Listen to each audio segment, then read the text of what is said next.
Cryptozoology can be a pretty weird field sometimes. Believe me, I would know.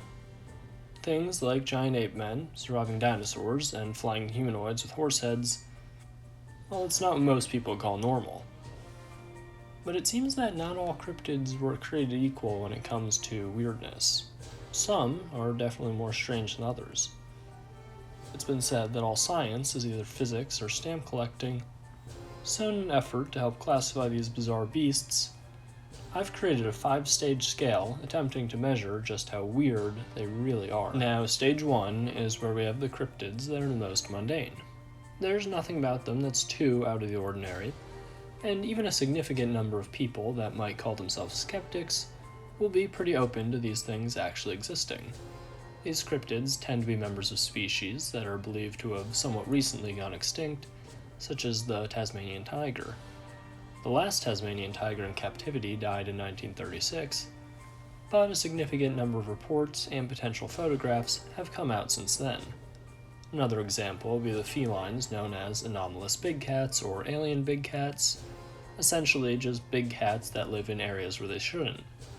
I would say that a majority of stage 1 cryptids are just known animals that really live in places or years where experts say they aren't supposed to. Now, stage 2 is where we start to dip our toes into the stranger side of cryptozoology without necessarily going too far. I think one of the best examples of these is the 1959 Congo snake photo that you can see here. Now, it is a little hard to get a sense of scale from just the picture, but this was taken from a helicopter, and the eyewitness placed the creature's length at 50 feet. Some others have analyzed the photo and said that he may have underestimated, and the true length is closer to 200 feet, which is obviously much larger than any known snake.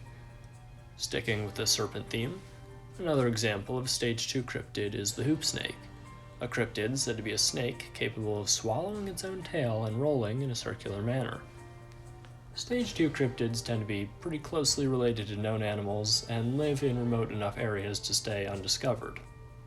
But if you ask around the next time you find yourself talking to some outdoors men or women, well, you might hear some pretty interesting stories.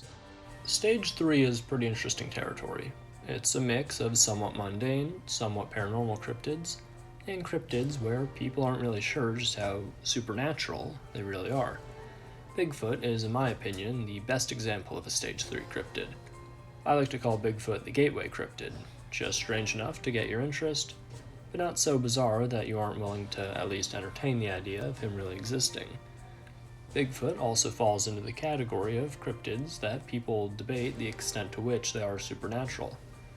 Depending on who you ask, the American ape man is anything from a surviving Gigantopithecus to a surviving Nephilim, to some type of extraterrestrial, to something else entirely. Stage 3 is where you also might start to get some weird looks from friends if you publicly express your belief in these creatures. Stage 4 is home to some of the more out there cryptids. Entities like the Jersey Devil and Mothman reside here. Creatures that don't seem to be too closely related to any known animals.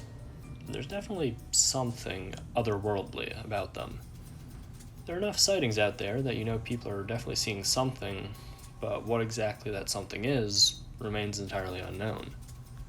The real-life werewolf known as Dogman is a cryptid that I would actually call a 3.5 on this little weirdness scale.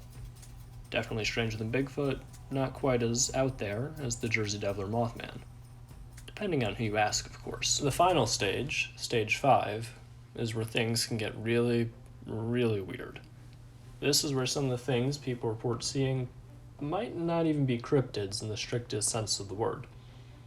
This is the point where you'll find things like atmospheric beasts, ultra-terrestrials, phantom clowns, real-life shapeshifters, and the list just keeps going. Stage 5 is not a place you'd want to hang out in for too long.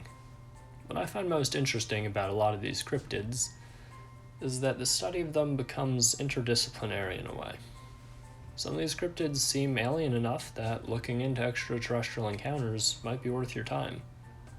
Others are described as completely non-corporeal, and some have theorized that they could even be the ghosts of once living cryptids. This is really where you start to get into the whole idea that all these different unexplained entities and occurrences are connected in a way that we don't really understand, And frankly, maybe we're better off not understanding. So, what do you think about this little scale I've made to measure cryptid weirdness? Do you agree with where I've placed everyone? Let me know in the comment section below.